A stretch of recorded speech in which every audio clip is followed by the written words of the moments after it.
Hey everybody, I'd like to welcome you to our new show called Back Issues. I'm Andy. And I'm Art. And we're here today at Fat Cat Comics in Johnson City, New York. We'd like to welcome you to our pilot episode. All right, everybody, come on in. Let's go into Fat Cat Books. We're going to meet the owners, Justin and Drew and his son, Tyler.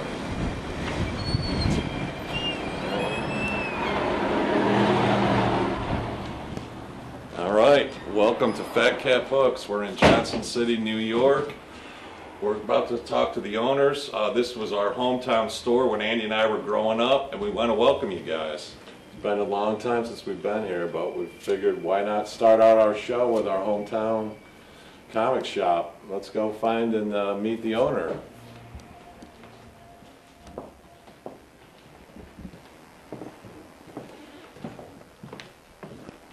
As you can see, this place has a lot of back issues, a lot of current issues, this month's comics on the wall. It's wonderful. They've got a lot of collections of other that you can purchase around the store.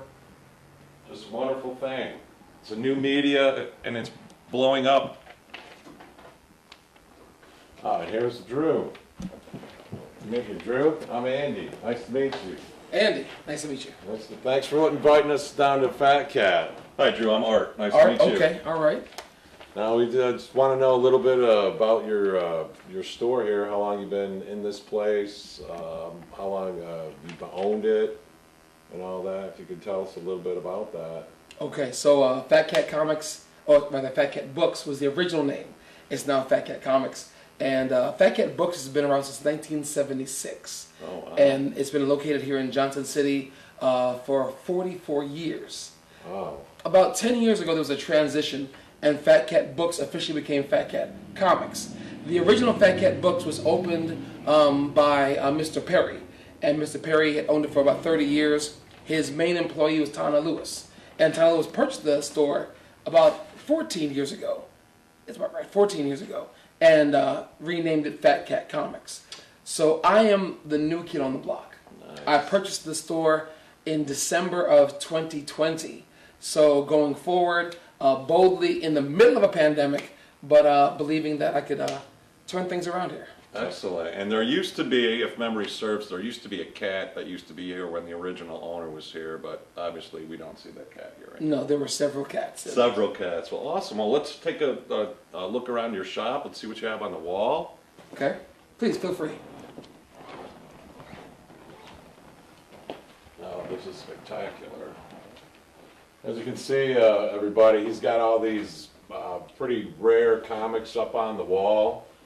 You can see he's got some Peter Parker's Spectacular Spider-Man, some Amazing Spider-Man, which is my favorite character, by the way.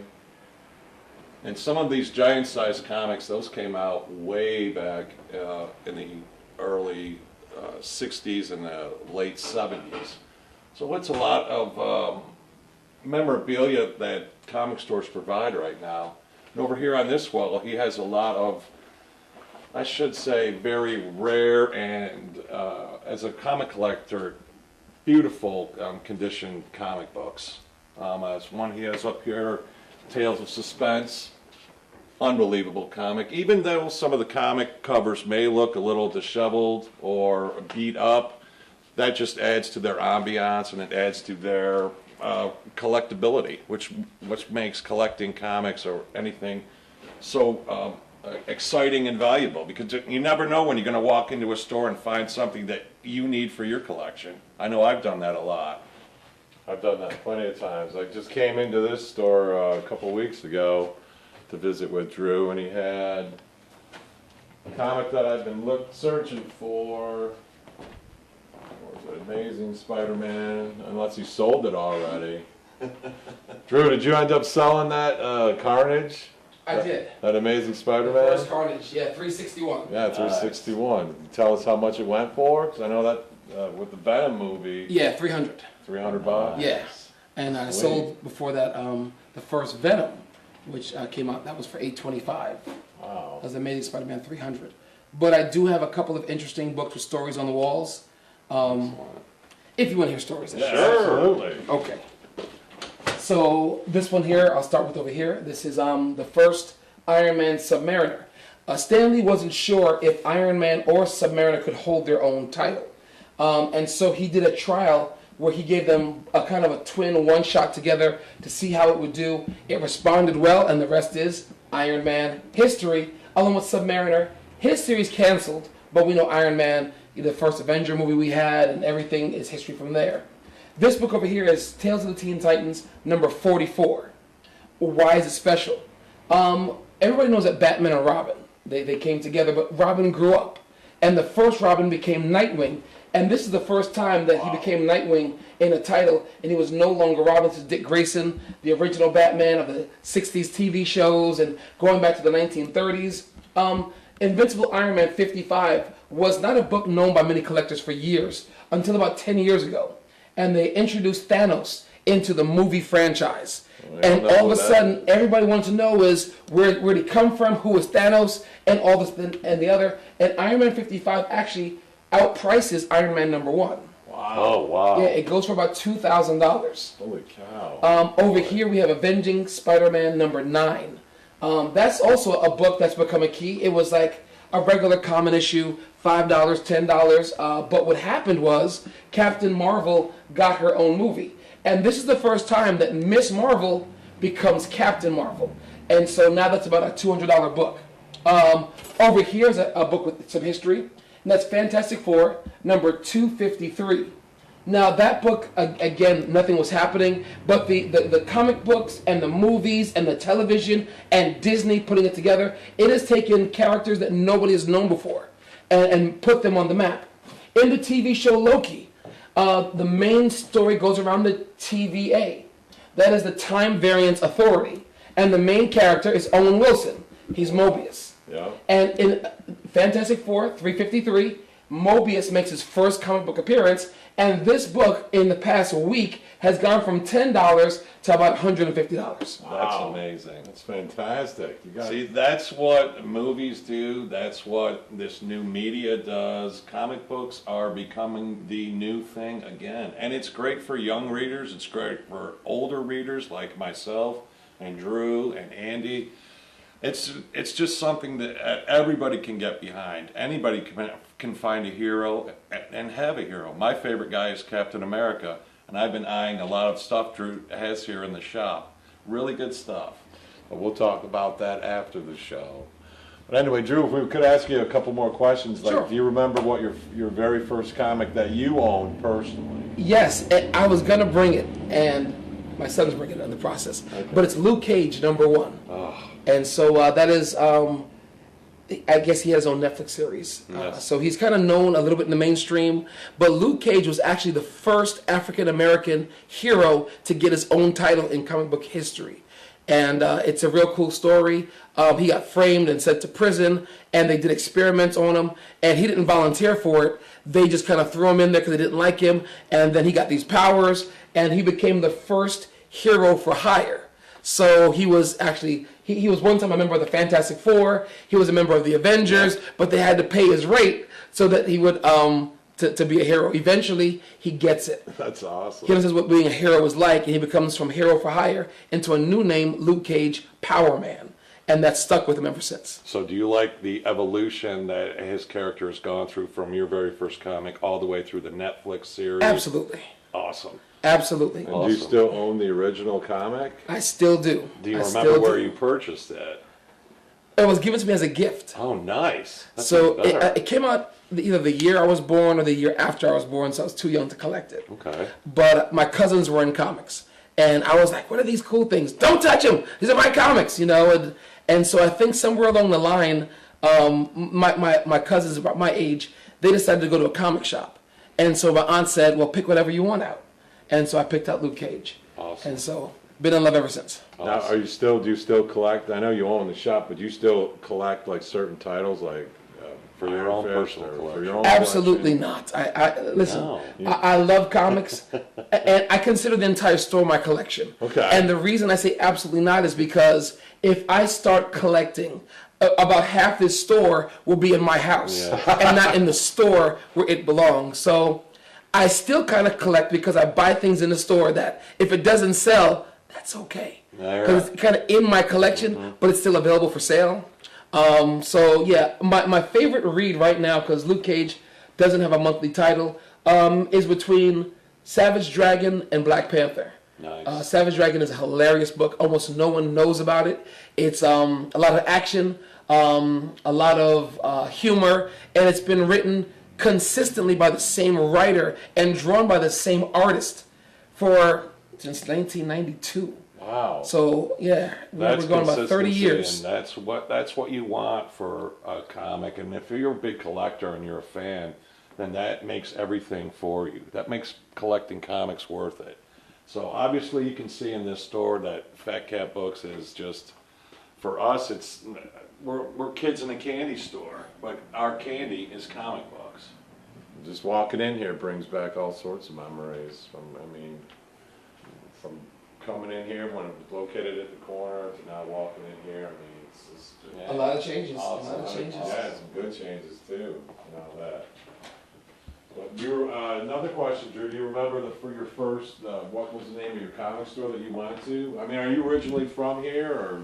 No, I was born in New York City, and I've lived a lot of places. My first store was down south. It was called Dragon's Lair Comics. And it was a mistake because it should have been called Dragon Slayer. But the county clerk wrote down Dragon's Lair because they sound so similar. And that was a lot of fun. That was a whole lot of fun. I have a Dragon's Lair comic store where I live in Austin, Texas. You do? Yeah. Okay, that's cool. That's cool. Awesome, and I frequent that store as well.